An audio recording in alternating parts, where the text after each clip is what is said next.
Hello guys, मैं सूरज कुमार। आज class 10th का केमिस्ट्री का पहला चैप्टर आपको पढ़ाने वाले हैं। तो पहले चैप्टर का नाम है रासायनिक अभिक्रिया एवं समीकरण। तो सबसे पहले हम जानते हैं रासायनिक अभिक्रिया होता क्या है। तो दोस्तों देखिएगा, जैसा रासायनिक अभिक्रिया, रासायनिक अभिक्रिया किसे कहते हैं? अभिक्रिया। इसमें क्या होता है दोस्तों, जब दो या दो से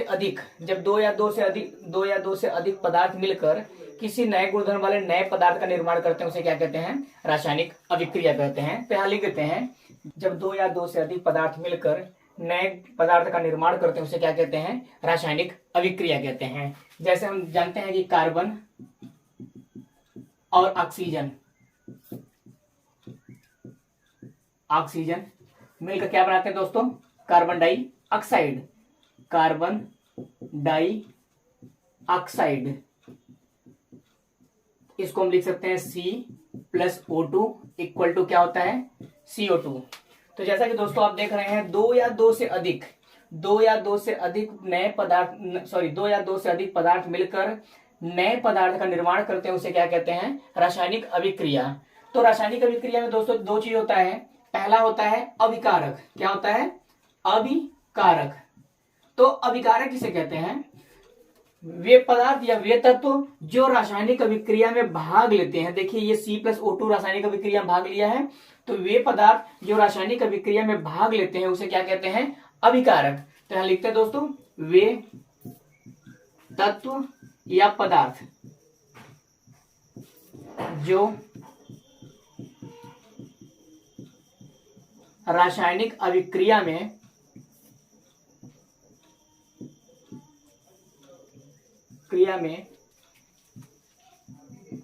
भाग लेते हैं, अभिकारक कहलाते हैं। अभिकारक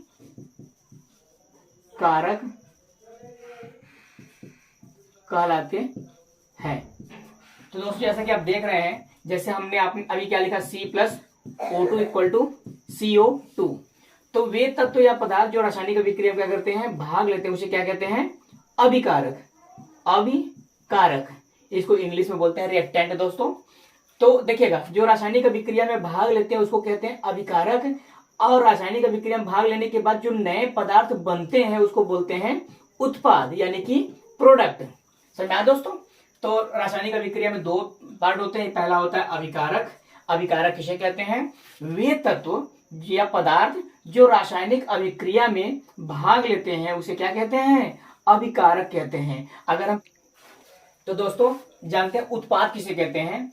तो देखिएगा, रासायनिक अभिक्रिया में भाग लेने के बाद जो नया पदार्थ बनता है, रासायनिक अभिक्रिया में जो नया पदार्थ बनता है, उसे क्या कहते हैं? उत्पाद कहते हैं। तो यहाँ लिखते हैं, तो जैसा कि हम अभी आपको बताए हैं, जैसे C+O2 इक्वल टू क्या हुआ था? CO2। तो हम आपको अभी पहले बताएं कि वे तत्व या पदार्थ जो रासायनिक अभिक्रिया में भाग लेते हैं, उसे कहते हैं अभिकारक। क्या बोलते हैं? अभिकारक। और जो नया पदार्थ बनता है, इसे क्या कहते हैं दोस्तों? उत्पाद। उत्पाद को इंग्लिश में बोलते हैं प्रोडक्ट। PRODUCT। ठीक है दोस्तों? तो देखिए परिभाषा क्या हुआ? रासायनिक अभिक्रिया में जो नया पदार्थ बनता है, उसे क्या कहते हैं?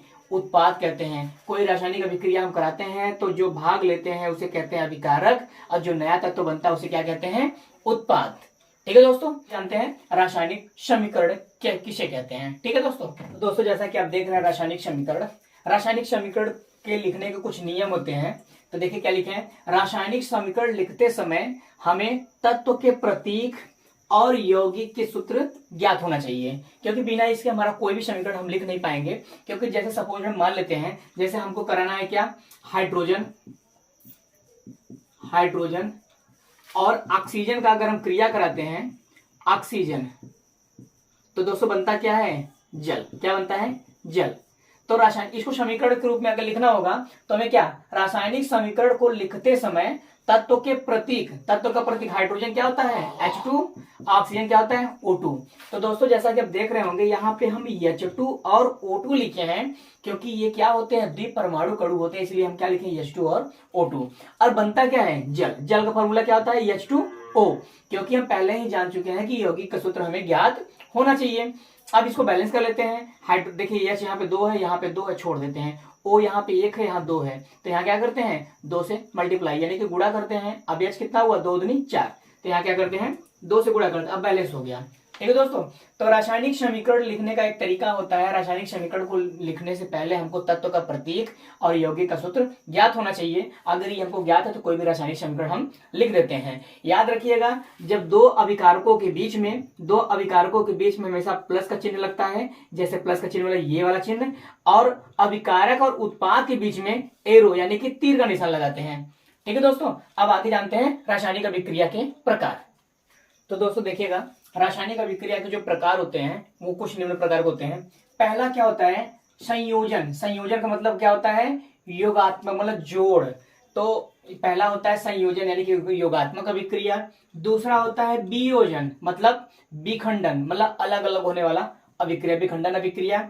तीसरा होता है उष्माशोषी अभिक्रिया, मतलब जो उष्मा के मिलने पर ही संपन्न होता है उसे कहते हैं उष्माशोषी। अगला आता है उष्माक्षेपी, मतलब अभिक्रिया होने के बाद उष्मा बाहर निकलती है उसे कहते हैं उष्माक्षेपी अभिक्रिया। नेक्स्ट है विस्थापन अभिक्रिया, फिर द्विविस्थापन अभिक्रिया। सातवां है उपचयन जिसको बोलते हैं ऑक्सीकरण अभिक्रिया। आठवां है अपचयन अभिक्रिया। नौवां है रेडॉक्स अभिक्रिया। तो आपको 10th के क्लास के फर्स्ट चैप्टर में आपको सिर्फ इतना ही पढ़ना है। तो हम शुरू करते हैं। पहला क्या है दोस्तों संयोजन अभिक्रिया, इसके बारे में जानते हैं। ठीक है, तो देखिएगा संयोजन अभिक्रिया कहते किसे हैं। देखिए जब दोस्तों देखिएगा, जब दो या दो से अधिक अभिकारक मिलकर किसी नए गुणधर्म वाले नए उत्पाद का निर्माण करते हैं उसे क्या कहते हैं संयोजन अभिक्रिया यानी कि योगात्मक अभिक्रिया। समझना नहीं आया कोई बात नहीं। देखिएगा जैसे कोई भी हमको नया कंपाउंड बनाना है तो नया मतलब रासायनिक इसके नियम पे संयोजन अभिक्रिया के अनुसार, तो देखिएगा जैसे हम लिखते हैं यहाँ पे EH2 + O2 इक्वल टू क्या हुआ 2H2O, संतुलित कर देते हैं बैलेंस। देखिएगा जब दो या दो से अधिक, ये क्या आपके हो गए अभिकारक, क्या है अभिकारक। अब ये जो बना इसको क्या बोलते हैं उत्पाद। ठीक है दोस्तों, देखिए हाइड्रोजन भी गैस है, ऑक्सीजन भी गैस है, और ये जो बना है H2O क्या है लिक्विड है।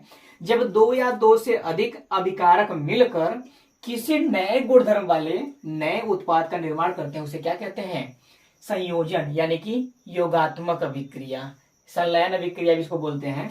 देखिएगा योगात्मक मतलब जोड़, दो अभिकारकों को जोड़ने पर किसी तीसरे का निर्माण होता है उसे क्या कहते हैं संयोजन अभिक्रिया। जैसे कि दो लोग हैं, जैसे मान लीजिए कोई भी A और B, मान लीजिए ये आपका मेल है ये फीमेल है, अभी ये अलग अलग है बॉयज है गर्ल्स हैं, अगर इनकी मैरिज करा दिया जाए तो एक फैमिली बन जाएगी, इसको बोलेंगे क्या परिवार, है ना। पहले एक बॉय था फिर गर्ल था, अब दोनों के मिलने के बाद क्या बना एक नया परिवार, उसका नाम अलग हो गया। वैसे आपका क्या होता है संयोजन यानी कि योगात्मक अभिक्रिया। दो या दो से अधिक अभिकारकों को जब रिएक्शन कराते हैं तो किसी नए गुणधर्म वाले नए उत्पाद का निर्माण होता है उसे क्या कहते हैं संयोजन यानी कि योगात्मक अभिक्रिया। समझना। अगला क्या है वियोजन अभिक्रिया। ठीक है दोस्तों, तो देखिएगा अगला क्या है वियोजन या विखंडन अभिक्रिया।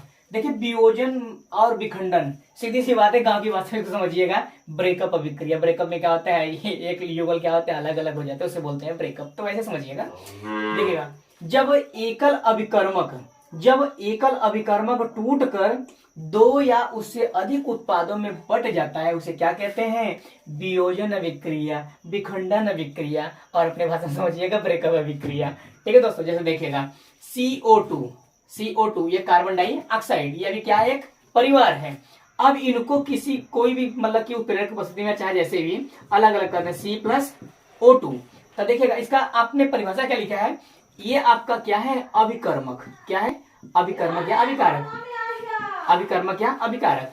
ऐसे क्या बोलते हैं उत्पाद, क्या बोलते हैं उत्पाद। तो देखिएगा जब एकल अभिकर्मक टूटकर दो या उससे अधिक उत्पाद में बट जाता है विभक्त हो जाता है उसे क्या कहते हैं वियोजन या विखंडन अभिक्रिया। समझा, वियोजन अभिक्रिया या विखंडन अभिक्रिया। इसको अपने गांव की भाषा में कह सकते हैं ब्रेकअप अभिक्रिया। जैसे ब्रेकअप होता है तो एक युगल क्या होते हैं अलग अलग हो जाते हैं, वैसे आपका ये भी है, ध्यान से देखिएगा।